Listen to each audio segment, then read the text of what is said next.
Kia ora Year 12, this is another vector question from November 2014 from paper 31. So there are two parts in here. I'll see how I go with getting both of them done in one video, but they go like this.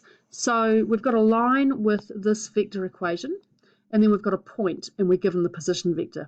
The first part is to show that the length of the perpendicular from point A to the line is 15. So I've drawn a wee sketch of it there. I think this is pretty straightforward. There are quite a few different ways to go with this.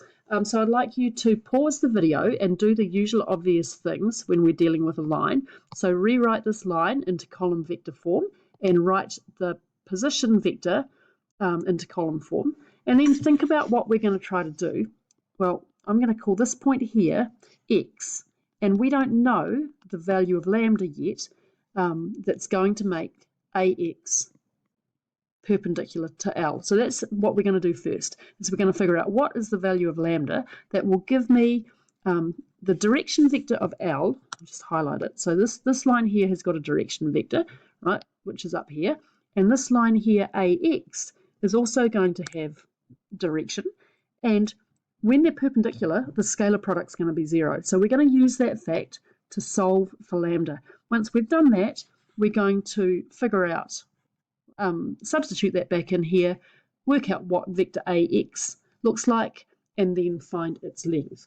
Okay, so pause the video, and most of you probably won't need to watch the rest of it now that I've gone through all that, and you can just follow my working.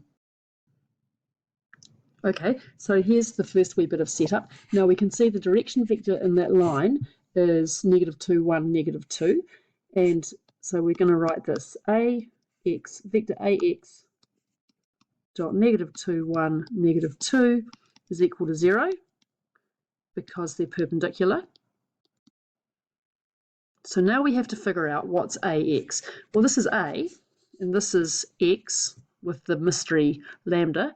So AX is going to be this. It's going to be starting at A and going to X.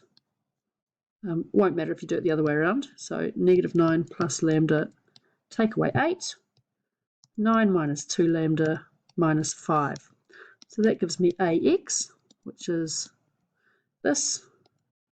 Now this is really useful because we're going to use this to find 4 minus 2 lambda. We're going to use this to find the length as well. Right, so we've got AX and we've got the direction vector. So we'll just go back up to that picture so we see what's going on again. Here's the picture. We've got highlighting even more stuff. So we've got this vector here now, right? And we've got the direction vector here. So we know that their scalar product is 0. So that's what we're going to figure out now.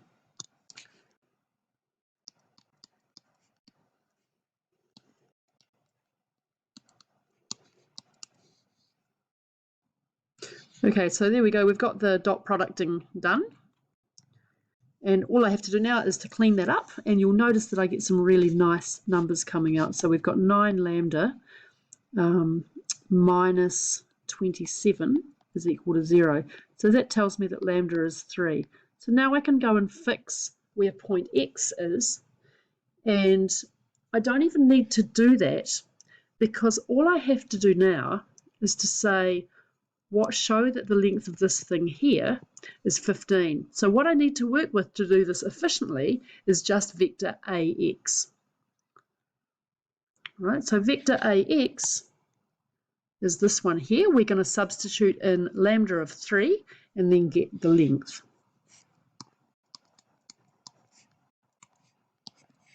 So it'll be 1 minus 2 3s are 6, and so on, -17 plus 3 and 4 take away 6, and the length of that vector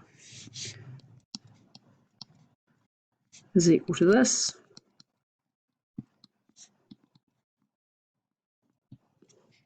which works out to be the square root of 225, which is 15 as required. Okay, so this video is nearly 5 minutes already. I'm going to stop there, but I'm just going to show you all of the different ways that the markers were happy with seeing. So just pause here and have a look. The way that I picked was the first way, but there are quite a few different ones. Some of them are going to be much more work than others, but there you go. So I'll just scroll down a little bit there. So 5 different methods.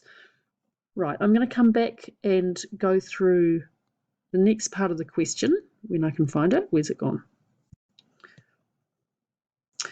Right, but not in this video. But what we're going to look for next is that we've got a line. This line that we found is now lying inside a plane, and we have to figure out the normal vector to that plane.